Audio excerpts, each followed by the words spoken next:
पति के ऊपर पेट्रोल डालकर उसे जिंदा जला दिया, फिर खुद वहां बैठकर रोने का नाटक करने लगी। सो नमस्ते, मैं सोनी। ये मामला है सूरजपुर का। 6 अगस्त की सुबह माली चौक के रहने वाले सुपारी लाल सो रहे थे, तभी उनके पत्नी मूर्ति बाई ने उनके ऊपर पेट्रोल उड़ेल दिया और माचिस मारकर आग लगा दिया। परिणाम पति की मौत हो गई।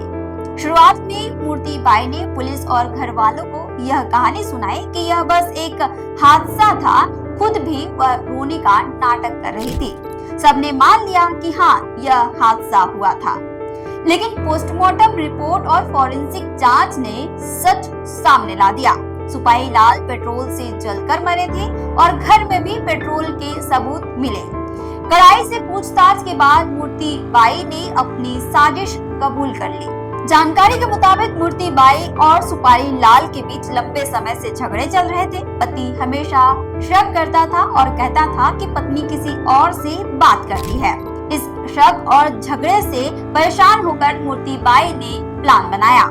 वो खुद बताती है कि 6 अगस्त की सुबह जब सुपारी लाल सो रहे थे और उनके माता पिता घर पर नहीं थे, तो उसने उन पर पेट्रोल डालकर आग लगा दिया। इलाज के दौरान सुपारी लाल ने दम तोड़ दिया। पुलिस ने मूर्ति बाई को गिरफ्तार कर न्यायिक रिमांड पर जेल भेज दिया। मामले की आगे की जांच अभी भी जारी है। छत्तीसगढ़ से जुड़े और अपडेट्स के लिए आप देखते रहें वयम छत्तीसगढ़।